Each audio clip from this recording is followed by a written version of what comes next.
everybody? Good evening, good afternoon, whatever time zone you in. It's your boy Robbie, and we are back for another react. This one's gonna be coming from my guy Blackie Speaks. It's gonna be talking about CJ. I don't know if y'all remember that rapper. He had the song Whoop Day. He's just gonna be talking about how he blew up and then he just disappeared. You know what I'm saying? If y'all remember, that song was everywhere in the street, all over the place. So it's gonna be curious to see what he's got to say on this video. So we're not gonna waste no time. You know what I'm saying? Make sure you like, sub to the channel, leave your comments down below. Let's get into this video, y'all. Now, during the height of the pandemic, a rapper named CJ popped out of nowhere. At one point, it felt like his name was being pushed everywhere. And it was all thanks to one song that eventually ended up touching the Billboard Top 10. Overnight, CJ had appeared in everyone's algorithm, and that later led to a record deal, a bunch of cosigns, and a rise that most artists spend their whole careers chasing. However, it was only a short time after that things started to unravel, because CJ wasn't just another rapper blowing up. He was being pushed as a gangster rapper. The only thing was, although the image had everything it needed to convince you, the look, the sound, the energy, there was something off that people couldn't quite put their finger on. And the more people looked into it, the less it started to make sense. During the rise of his success, CJ was a 24-year-old out of Staten Island, New York, of Puerto Rican descent, who suddenly found himself at the center of one of the most viral rap songs of 2020. Whoopty didn't just go viral. It exploded. The song took over the internet, climbed the charts, and eventually peaked at number 10 on the Billboard Hot 100. And with that kind of momentum, everything moved fast. CJ quickly landed a deal with Warner Records, one of the biggest labels in the music industry. The cosigns started coming in. The industry support looked like it was there. And on the surface, it looked like everything was lining up perfectly. But as people started paying closer attention, some things didn't quite add up. And the image he was building in the music didn't seem all that authentic or real. Everything from the lyrics to the image, even the colors, pointed in one direction. It all screamed gang member. Was CJ actually a gang member though? That was the question, right? Now, CJ had admitted very early on during his rise that he wasn't originally a drill rapper. He just decided to make a drill song one day, a subgenre in hip-hop that heavily leans into street culture. And that's exactly the energy he tapped into with his biggest record, Whoopty. That's a very common way to introduce a new street rapper. Come out the gate, super aggressive, and emulate the lifestyle, make people assume before they ever think to question. And for CJ, it worked, at least in the beginning. CJ self-released Whoopty in the summer of 2020, and it ended up climbing very fast. So much to the point where he got a record deal just from the popularity of that song alone. That's when the cosigns started coming in.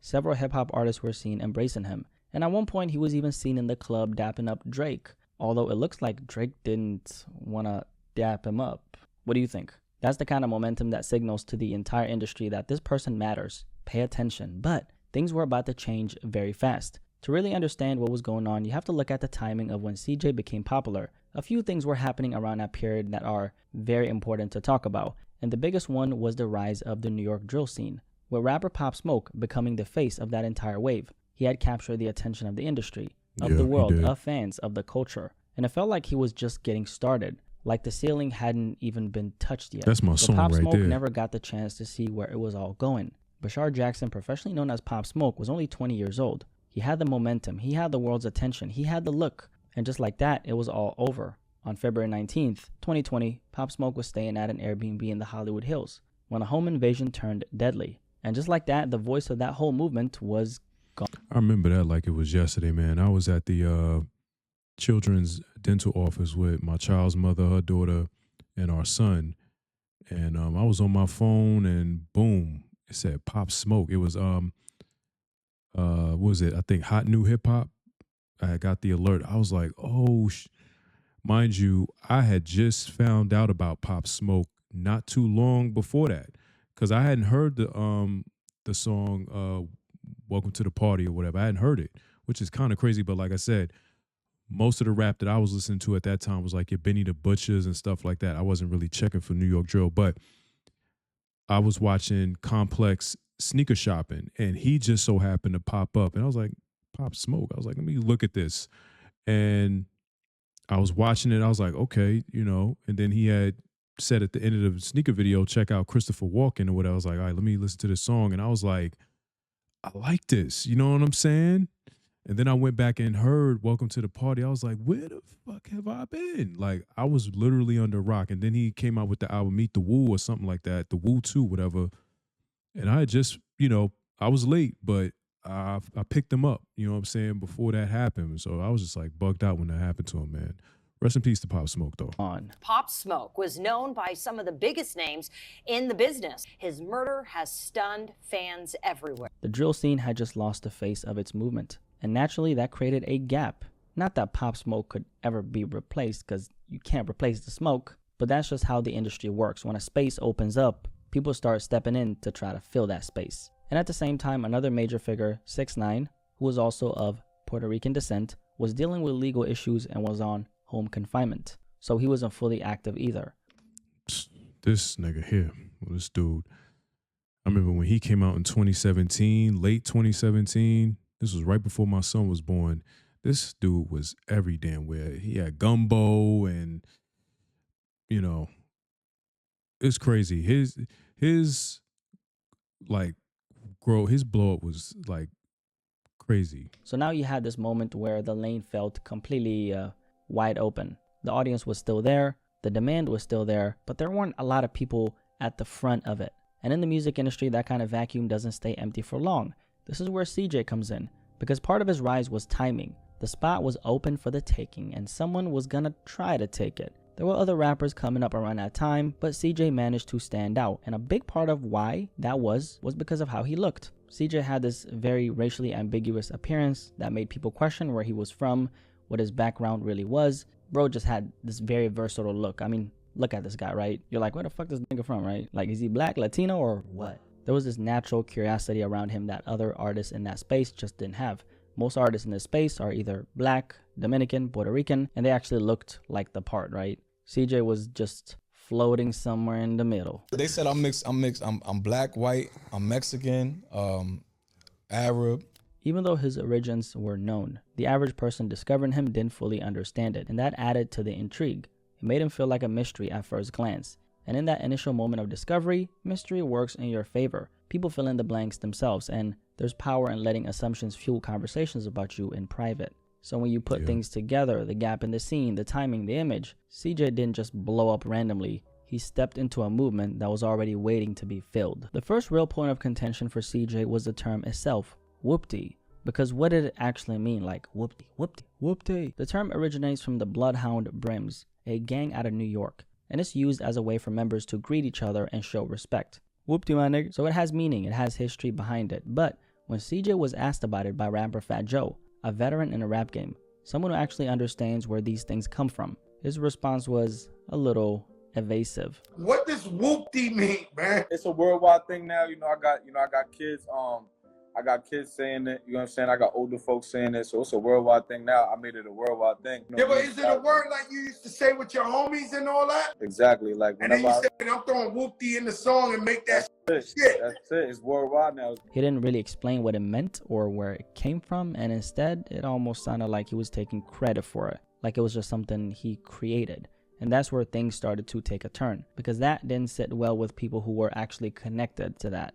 Latique LeBrim Johnson, a leader of the Bloodhound Brims, who was serving a 30-year sentence at the time, and I believe still is actually, ended up speaking out from prison and checking CJ on it. So I'm going to take a moment to set the record straight for y'all. I see there's a lot of controversy over this whoopty thing. The content that he used is not his content. So his foundation is based off a lie. So this man is behind bars doing decades, and he's watching someone build a career off of a term tied to everything he and the people around him gave up their freedom for, which I don't know why they would do that. From his perspective, CJ was profiting off something he had no real ties to, something that people were doing serious time for. But my thing is, this is when people usually tend to take issue with certain things. But we got to remember, when you were out and you weren't in jail, you wasn't necessarily using these terms for the good of mankind or anything like that. Y'all was out here wreaking havoc in the street. And he decided to take that term and make a song out of it. Like, you don't have ownership of the word.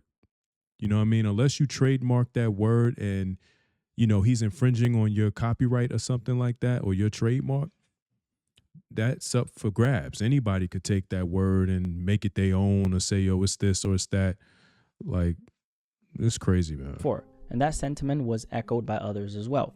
China Mac, a rapper and former gang member with connections to LeBrim, also called CJ out, basically accusing him of taking something that wasn't his. This kid, CJ, basically didn't have no ties to them or whatever, and just basically just jacked their whole shit. So now what you're looking at is a situation where CJ is using a term, building a hit record around it, and making millions off it, while the people it actually comes from are saying, you know, it has nothing to do with them. Whatever he's doing, it ain't their shit. They're essentially saying, bro, just be yourself because you ain't us and you're damn sure not a part of this gang. And that's where the comparisons to 6ix9ine started coming in. Because with 6ix9ine, whether you agree with his choices or not, he was actually in the mix. He was around gang members. And those real ties are what eventually led to his legal situation. There were consequences. There was proof of involvement. But with CJ, according to what was being said, there was no real ties, which made it look less authentic and more like a strategy. I don't believe in glorifying that lifestyle, but if you're going to say that's what you're about, at least be real about it.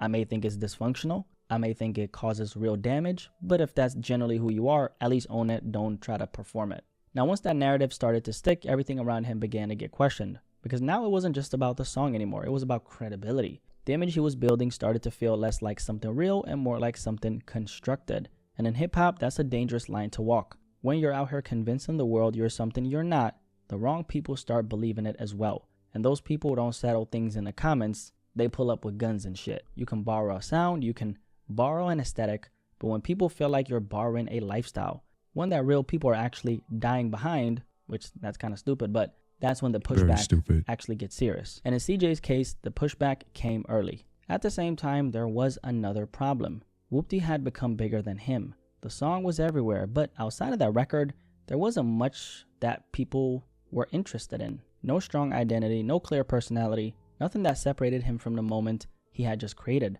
And that's where artists usually build something real or start to fade. A hit song can open the door, but it can't hold the door open for you. Just like a gym membership, it gets you in the building, but it ain't gonna lift those weights for you. And I know some of y'all know exactly what the fuck I'm talking about. You've been skipping the gym, just admit it. And for CJ, the momentum never really turned into anything deeper. The initial wave was strong, the attention was there, but over time it slowed down, the conversation shifted, the excitement faded, and the same energy that once propelled him to the top wasn't there anymore. And then there was another piece of the puzzle that started to make things make even more sense. Because although it felt like CJ came out of nowhere, just like how it felt like Ice Spice came out of nowhere, but it turns out that her producer Riot was already connected at the highest levels because his dad had been working at one of the biggest hip-hop radio stations in New York since the 90s. The so-called overnight success story usually has a little nepotism tucked in the back that nobody talks about. And for CJ, it was no different. Because behind the scenes, there was already a foundation in place for him. CJ had an uncle named James Cruz, who was the person behind helping him get a start in music. And James wasn't some, random guy who was loosely connected to the industry. He had actually been deeply involved in it for years, for decades actually.